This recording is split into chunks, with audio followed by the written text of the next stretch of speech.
I watched the color drain from Leo's face, a slow, satisfying fade from arrogant tan to ghostly pale. He looked at the tablet in my hand like it was a live grenade, and in a way, it was. "Aline?" he stuttered, his voice losing that oily confidence. "What are you talking about, Sarah?" Dad said the house was clear.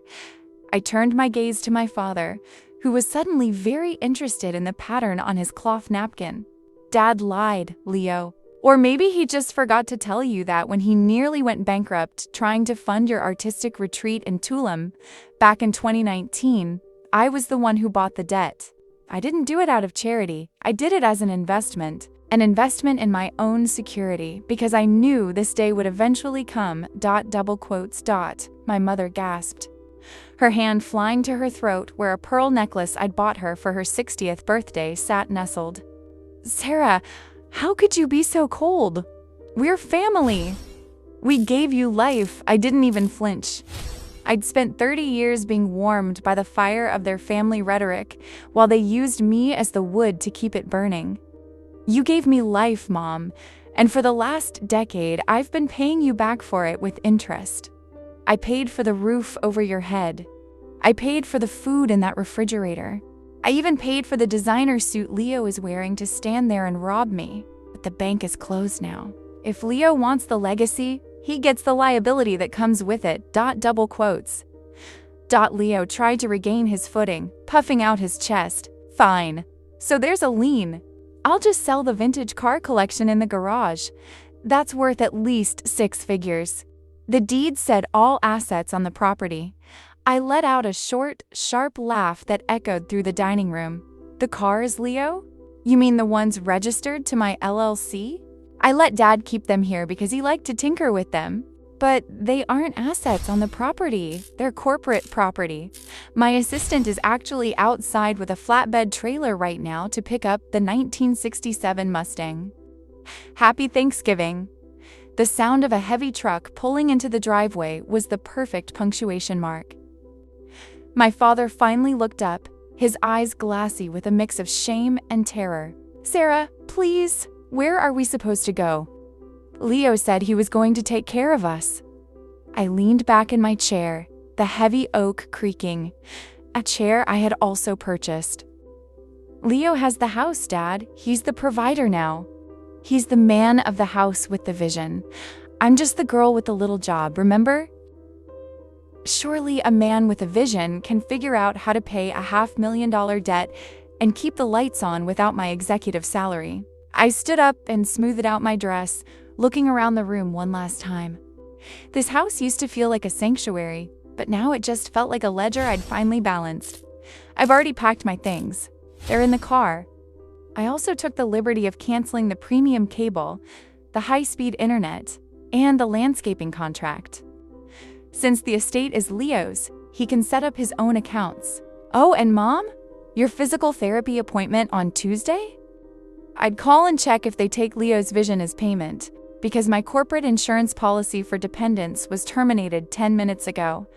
The silence that hit, the room was heavy, suffocating.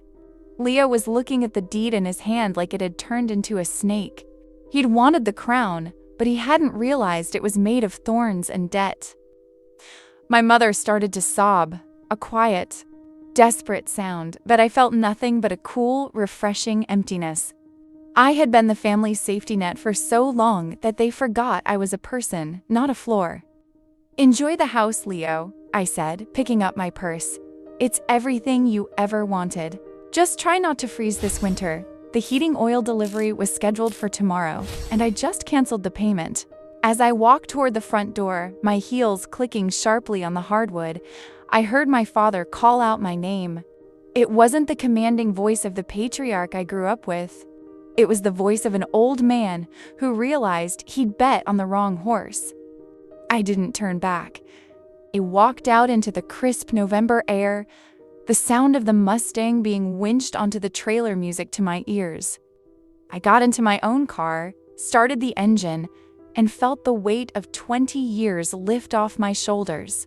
They wanted to give Leo the future? Fine. I was taking the present and the past with me. Driving away from the estate, I thought about the silver gravy boat still sitting on the table. It was the only thing I'd actually wanted, the one heirloom that belonged to my grandmother. But then I realized I didn't need a piece of silver to remember where I came from. I had the bank statements. I had the titles. And most importantly, I had the freedom they tried to steal from me. Leo would spend the next year in courtrooms and debt counseling offices, realizing that a legacy isn't something you're given, it's something you earn. And he hadn't earned a single cent. I pulled over at a rest stop a few miles down the road and took out my phone. I had one more call to make. "Hey, it's Sarah," I said when the voice answered. "Go ahead and list the debt for sale to the highest bidder." "No, I don't care who buys it." "Yes, tell them to be aggressive with the foreclosure. I want it settled by Christmas." I hung up and looked at my reflection in the rearview mirror. I looked younger. I looked lighter. The golden child was about to learn that all that glitters isn't gold sometimes. It's just the reflection of the bridges you burned catching up to you. Back at the house, I knew what was happening. Leo was probably screaming at my parents, blaming them for the trap.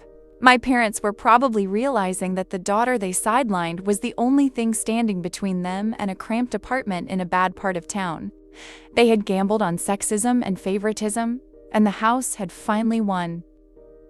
I put the car in gear and headed toward the city, toward the penthouse I owned outright, toward a life where I was no longer an ATM with a pulse. The revenge wasn't in the money. It wasn't even in the house. The real revenge was the look on Leo's face when he realized that for the first time in his life, he couldn't charm his way out of the consequences. He was finally the man of the house, and the house was falling down. I reached into my bag and pulled out a small velvet box I'd grabbed on my way out. Inside was the silver gravy boat. I'd snatched it while they were arguing over the deed. A small souvenir from the last Thanksgiving I'd ever spend as a victim. By the time the first snow of the season started to fall, I was sitting in front of my fireplace, a glass of vintage scotch in my hand. My phone was blowing up with texts please from my mother, threats from Leo, apologies from my father. I blocked them one by one. I wasn't being cruel. I was being corporate.